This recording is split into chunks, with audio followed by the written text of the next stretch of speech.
There are many ways to locate images, but Google's advanced image search allows you to narrow your results to images where the author has given you permission to reuse the work in your multimedia project. Go to Google, go to Images, go to Advanced Image Search, enter your keywords,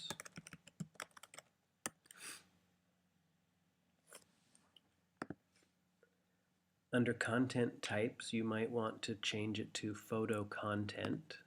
I don't really like clip art or line drawings in my multimedia projects. The rest of these things you can leave as they are.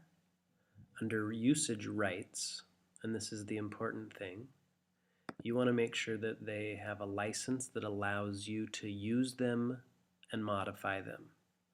So labeled for reuse with modification, which means that you're going to include them in something, maybe have some music playing while the photo is displayed, maybe have some text over the photo, maybe it's part of a video.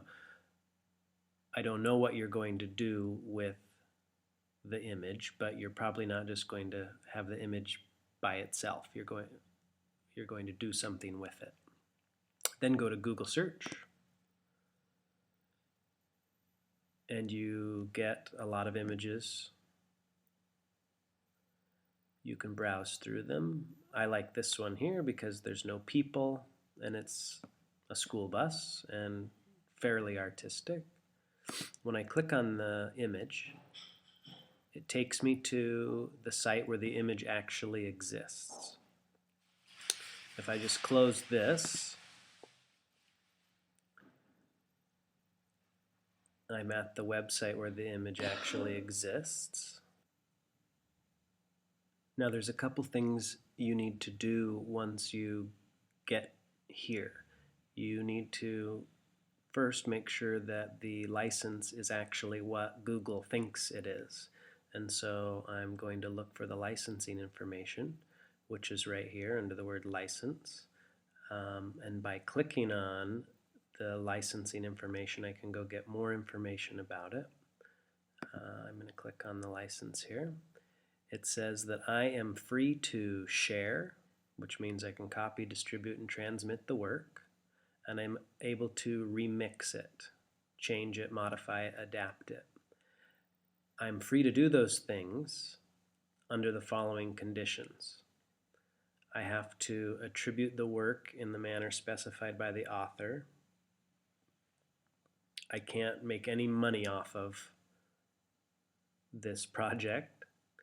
And if I alter, transform, or build upon this work, I need to distribute the final product under the same or similar license to this one. So it means if I use this, then I'm going to need to license my work and share it in the same way that this image has been shared with me. I'm going to click back to go back to the image. So I now know that, yes, I'm able to use this image. I should now write down all of the information I'm going to need to use to cite my source. So a couple things. Here is the web address where the photo exists. Here is the author or creator. I can click on these links and go get more information about there, but here's the person's name.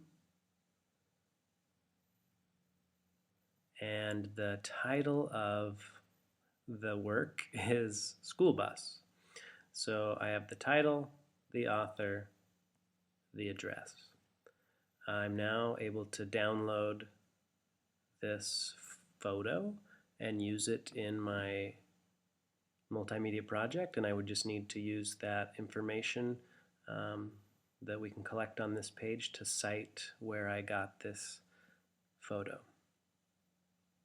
I'd like to show you another example because not all of the photos that you find will be as easy to get the information as off of the Flickr website. So again, we go to Google, then to Images, Advanced Image Search.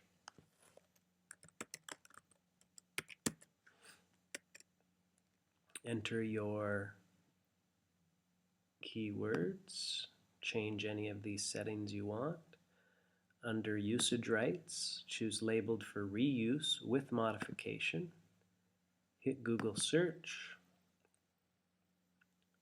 Here are the results. Here's a very artistic, looks like a night version of cornfield. By clicking on it, it takes me to the site that it exists.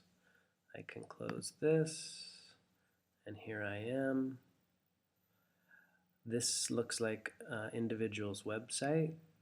I need to look for the licensing information. This is his photo blog, I can see. And down here at the very bottom, this work is licensed under a Creative Commons Attribution Non-Commercial Share-alike license. And he has some attribution requirements for the work. If we click on that, it tells us that we are free to use this work under certain conditions, and then he gives a whole bunch of basically exactly how he wants you to cite when you use it, and you just have to follow this information and you're able to use it. I would need to just collect all this information, which is nice because it's all sitting right here for my citation, and then I could go back, download the photo, use it in my multimedia presentation.